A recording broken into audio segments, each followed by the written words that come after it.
And I must apologise also that my talk is heavy on images and less on speech or print. I put a certain amount of print in the images, but I didn't have very long to prepare it because I got other work in hand. And then I was very kindly introduced by Stephen King by my daughter to Ed, and he decided, yes, he'd like a paper on European appreciation, shall we say, of and interface with the elephant in probably from the early Middle Ages onwards. Of course, it's an enormous story, even if you narrow it down to images and sculpture, which on the whole I'm working on. It's nevertheless it's far too huge for 20 minutes.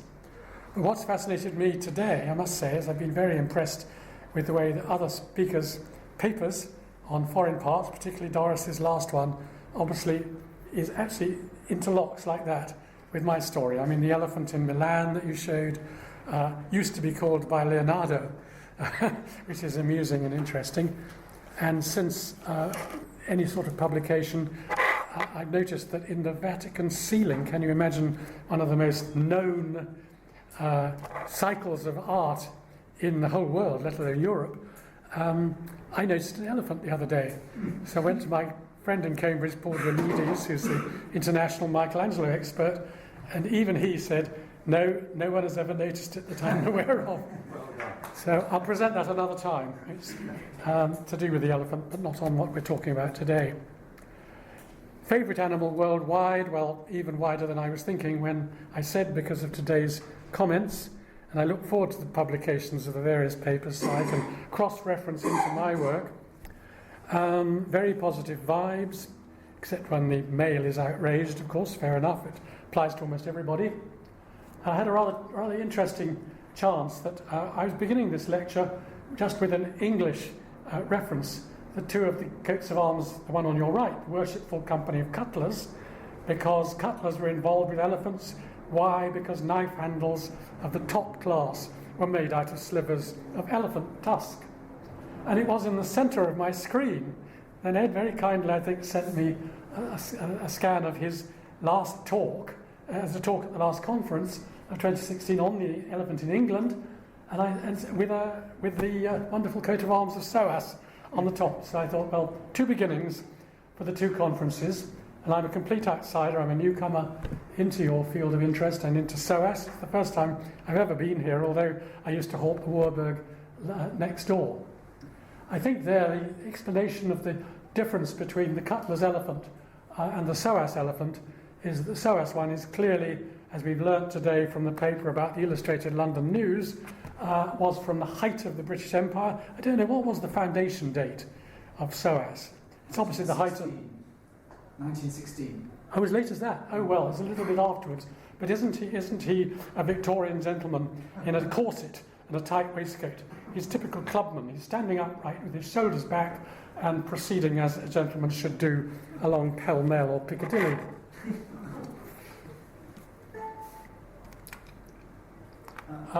Stepping back in time, and this is totally en passant, but not all of you would know the arms of the city of Oxford. You may well know the university arms, but the city of Oxford, one of its supporters, better shown in the miniature on your left, is actually an elephant which has got decorations on it, the coat of arms of Francis Knollys, as you can see the details on the left, and it was chosen. The other creature is actually a beaver, which equally was the coat of arms of another local grandee. And when you go to the Knollys church somewhere in I think it's in Berkshire, you will find lots of lovely elephants, which I won't go on with today. Well, my subtitle to this one is Plus ça change, plus c'est la même chose. I say that with some degree of rancour, because the recent legislation about import and sale of ivory in our country, we've copied the American legislation of Hillary Clinton, the French legislation is far too extreme and wasn't necessary from the point of view of historic products, because they have no effect on current day poaching. And it has, one previous speaker did say that the elephant was a commodity, or indeed a product, if you like. It wasn't regarded as a nice cuddly creature at all. which was often inimical, obviously, to humankind for the reasons that the last speaker this morning mentioned, that there's an interface of our invasion of what was its territory. But this is Piazza Armerina. Some of you may have visited there. It's right in the centre of Sicily. Difficult to get at unless you go on a guided bus tour. And this is one of the central items there, personifying India. But you'll notice that the main feature on the left is a baby elephant. I used to think they had nets on them, but actually that is a stylization used by the Romans for the hide of an elephant. There's something called a Pashley sarcophagus in the Antiquities Department in the Fitzwilliam in Cambridge, where the elephant has exactly this crisscross pattern. They couldn't be bothered to make it realistic, perhaps didn't know how they went. You see the good lady is actually holding a tusk, and there's another one flying in midair behind a tiger. And the idea is, these are some of the only clues to the possible owner, that they think he may have been an importer of exotic beasts, most probably Sicily being twixt Africa and Europe via North Africa, maybe from Africa itself, or I only learnt this afternoon when someone mentioned Yemen as a route across from the east, which to be honest I was unaware until today. I was thinking of silk routes and so on. But it was obviously part of this international trade of total deluxe objects.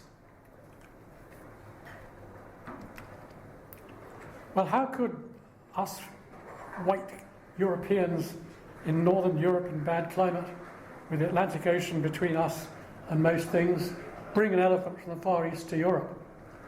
Well, if you notice on the right, we've got Sir Thomas More's a wood engraving introducing More's Utopia. And in it, I'm using it really to show a ship in mid-sail between some ideal, imagined in this case, exotic destination well beyond the seas.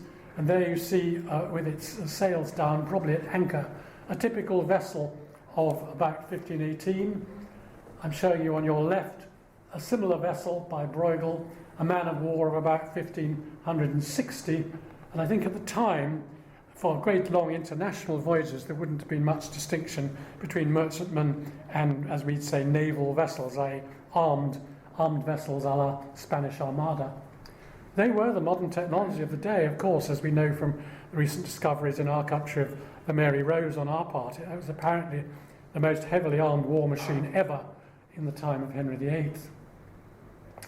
I used to think they were on the deck making their messes and they could be shoved over the side by able seamen so-and-so and eating fodder there, but I realised they really must, I think, have been in the hold because otherwise they might have escaped or fallen overboard somehow. And it was a long route. There on the right is an earlier vessel, in the 1460s, from the Ashmolean Museum collection. And I put it here in a symbolic way, passing, as it were, the bell and tower of Lisbon, through which that port of Lisbon was the one through which the vast majority of elephants then became dispersed across northern Europe, seem to have been landed, and indeed the Portuguese, having established their rights to the Eastern Hemisphere in 1510 by the gift of Hanno, who's on your left, to Pope Leo X, actually established their rights there, and he would have been such an elephant. He was actually walked across most of Spain, then shipped, I think, across, not to Rome, but Genoa, and then walked down the coast, accompanied by none other than the famous explorer Tristan da Cunha. I mean, talk about celebrities. And Pope Leo fell in love with this baby elephant. It was a 10-year-old, so very amenable by then. It's obviously got a mahout and a trainer, if you like, to distinguish them, both with the typical ankush, the elephant hook, by which they pass messages by tapping it on the skull with this nasty pointed implement. And he was of great fame, much over loved and attended in the Vatican. I think fed too many equivalents of the current bun by the Italians. And they did indeed, all over Europe, I'm afraid, we liked to see the fun and games if we made an elephant drunk, mostly on beer, particularly in Germany. There are many accounts of getting the poor animal drunk and then behaving as a human being behaves when drunk. But there he is, very tame, and believe it or not, this is a lovely, lovely sketch which still survives, but it was for a life-size fresco of Hanno, on a gateway to the Vatican. Alas, this gateway was destroyed by none other than one of my heroes, Bernini, when he built the great piazza, because the bulging arms of his piazza knocked against an earlier gate with a silly old Raphael fresco on it, so bang went the ball of the bulldozer. Anyway, there we are, that's the history of it. And you can see that, therefore, that image was preserved by posterity, at least from 1510 to something like 1665, when the Chigi Pope erected the great piazza of St. Peter's. Well, really, probably everyone in the room knows these basic facts, but in case anyone doesn't, and I'm no expert, I'm cribbing two nice diagrams from various books on this question, the elephant and its ivory. And you can see on the right is the biological cross-section, the dental one, showing the dentine coat, the nerve canal in the centre, which is very annoying because it goes all the way to the tip. So even though we call it a solid shaft of ivory, it's not solid, it's got a hole down the middle. And if you reveal that hole, it tends to look darker, and you can see it on many ivory statuettes. If the carver even got it right, there's still going to be probably the traces of the hole right up in the tip near the top, and if you cut it off to make hair, suddenly a hole would emerge. On the left, out of my colleague, dear Marjorie or Holly Trusted, recent book on the making of sculpture. She's just catalogued the V&A ivories, incidentally, big, enormous and wonderful catalogue, very expensive, but well illustrated. Anyway, in the booklet that preceded it, you get this lovely diagram, and the bottom one is very useful to us who are interested in the sculpting of bits of elephant tusk, because it shows the more or less solid tip, and then the hollow part, which, as you see in that case, can be sliced, as it were, by a bread machine, and I'll show you more of that anon. We already saw that very, very nice picture, I think, from Japan, of a Japanese craftsman doing exactly this sort of cutting of a tusk. I mean, it's fairly much common sense once you get used to elephant tusks. That's how you get the most possible use. Very rare, very precious, even a sliver of ivory was preserved and has been almost until our own times in our Western culture. It's not necessarily a question of, bad-mouthing the Chinese because we were using the elephant ivory in exactly the same way for many centuries, partly in parallel, but not perhaps any more today. On the downside, I have to say that it's a known fact that I read in one of Bill Bryson's books called Made in the USA, about American culture and the growth of the middle classes, which again was mentioned vis-a-vis the Illustrated London News, that in the Middle West, anyone who aspired to be middle class, the man had to play billiards, and the best billiard balls still are, I believe, ivory. Enormous use of the solid. You only get about one or two maximum balls out of one tusk, and the ladies had to have a piano. And that is where the text comes from of tinkling the ivories, this well-known expression, because it's exactly that. And those were all bits of elephant. And absolutely hundreds of thousands of elephants were hunted and destroyed and brought over to the USA and England. So we all have quite a lot on our conscience. On the right is a very useful picture which illustrates a real tusk from a recent issue of the National Geographic magazine, which I saw in the dentist's waiting room, as one does. And there was an article about poaching in the Central African Republic, as you can see from the left, but illuminated from within, quite handy for our purpose of seeing exactly such a plaque, in this case being cut off on its own and brought out of the tusk to reveal it. And they also put in that very useful map at the top, showing, I think, the routes from India and other parts of the Far East pre the rounding of the Cape of Good Hope in southern Africa by the Portuguese in the late 15th century. And on the left, another type of artifact, a book cover in this case, but showing the use of different plaques of ivory, individual plaques, all fixed together on some sort of substructure, probably of wood in this case. But inside this, there is the frieze across the bottom, which says very much exactly the same dramatis personae as that lovely mosaic from Sicily, i.e. elephant trophies, the tusks and the beasts. One baby elephant being brought along from, your left, and with a tiger beside it.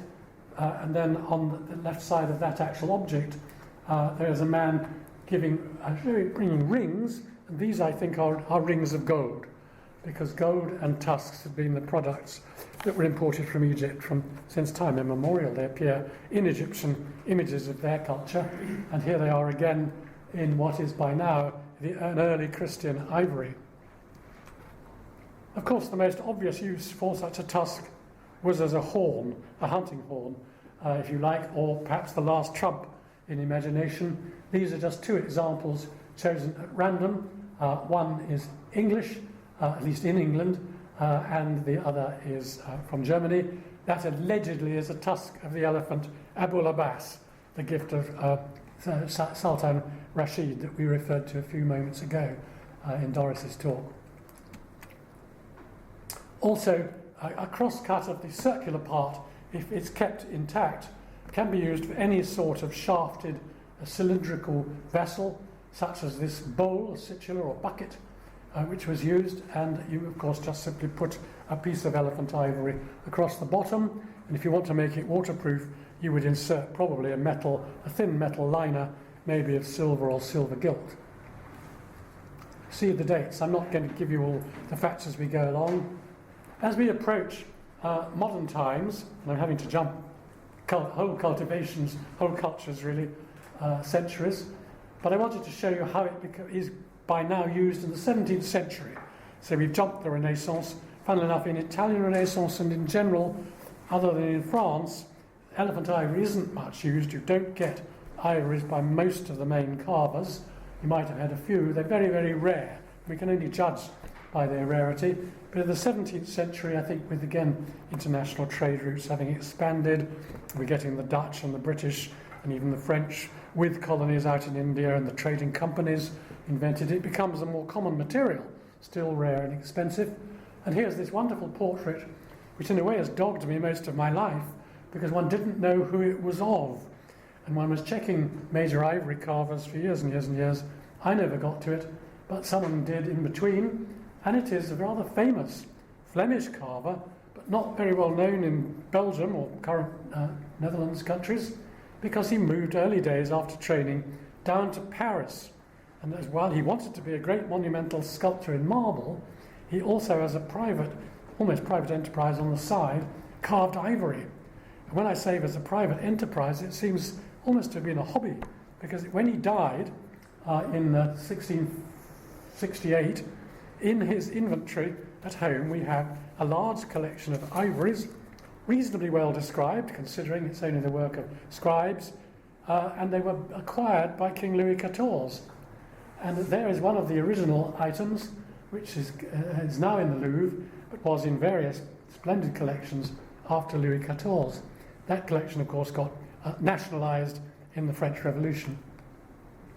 Here are some more tankards of that period, famously what the German called a Humpen, which is simply more or less a 2-litre beer flagon, which they still use today, as you know, in the Münchener beer feast.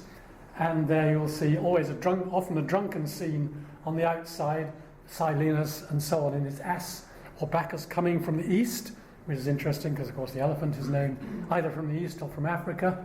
And on the right, a very nice scene, not secular. This is Adam and Eve in the Garden of Eden, but quite rarely the carver has chosen to insert a really rather good elephant in behind the early couple.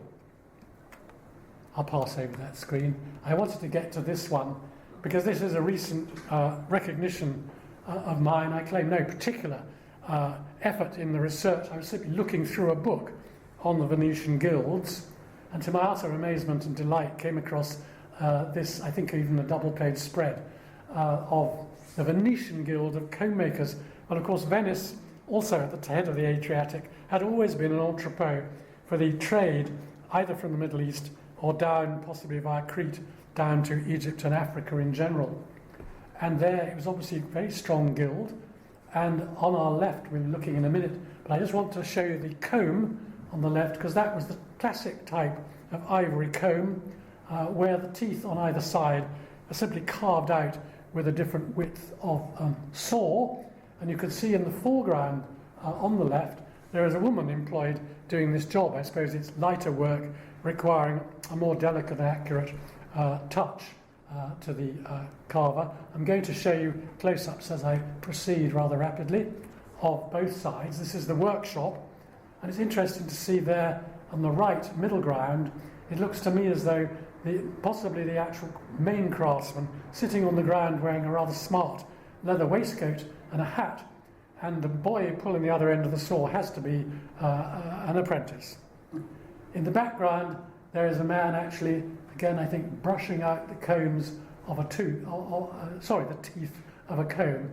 But I wanted just to mention lower right, the very suspect subject today of the ivory trade from Africa, which I'm sorry to say came more or less exactly parallel with the slave trade and was indulged in not only by the British but also most of the other European powers. This is actually a German drawing of a German fort, because the fort in the background is called it's a misprint of mine, it's Gross Friedrichsburg, Great Frederickstown on the Ivory Coast. And here we're having Africans selling tusks, and are they selling other Africans, which aren't shown on this particular? I don't know, because in general it seems that a lot of the actual slave trading was by Arabic people, and they were all moving between the Africans, where clearly you're talking of ethnic cleansing, where one tribe simply decides they don't necessarily wipe out the other tribe, they simply sell them off as a commodity. They don't want them around, so that's the way you get rid of them, get a nice price. And the Europeans are trading the thing in the man's hand that looks like a nice block of Toblerone chocolate. Is not. It's a bar of pig iron, probably put on board the ship in Rotterdam and brought down to trade with. And in the basket at the feet are these little rings of gold. So that's the traditional products. Well, I won't go on that one so much. Just focus on the tusk, and someone's kindly drawn in silhouettes of figures and various other things that you can get out of the different bits, including a plaque, such as this very rare early Christian one. But in this case, with the figurines, you can see that it seems very likely that the Gothic sway that is common to Gothic sculpture in general almost certainly derives from the popularity of precious sculptures, carvings. Particularly they used it for the Madonna and Child. If the child's head stuck out, you had to put it on with a dowel. Sometimes even the Madonna's head is dowelled on because the point doesn't accommodate a head in proportion to the size of the body. And this is a nice montage of mine, because the tusk at the top is in Cincinnati, Ohio, and the angels are in the Louvre. And I think I'd probably better leave you here. I think I'm knocking on my time limit here. But even in the 20th century, as you'll see on your left, it's the curvature of the tusk to many extents is dictating what the carver can do within his chosen available piece of material. An odd-shaped offcut is much cheaper than a nice chunk of heartwood on the ivory market, and therefore Richard Garb in 1946, when possibly the international ivory trade, which existed in London, there was an elephant ivory exchange in London. I haven't followed its history, but there was an exchange. It was a big product. Then I think that would have been interrupted by you-know-what, and therefore Garb, as probably a fairly young sculptor at the time, was forced to use a small slither, and he takes out of it a sort of Art Nouveau figure of a lady, where you can see the curvature of the tusk below is whittled back the coloured level outside, so you may wonder why it sort of spreads out, but that's because of the nature of the tusk. And he makes this lovely young lady. And on the right, many centuries before, you have a typical crucifix figure, and for that it was in a way ideal, because you use not only the heartwood at the top for the Saviour's body, I think sometimes upside down, I'm not quite sure, but there's a sort of tapering, but you always dowelled on the arms because you couldn't get them out of a tusk. So that was quite an economical use, because the thin parts can be recycled, cutting them up into slithers as arms. Well, as many speakers experienced today, time runs out on us. We've more to say, but another time, another place. And thank you for listening. Thank you for inviting me.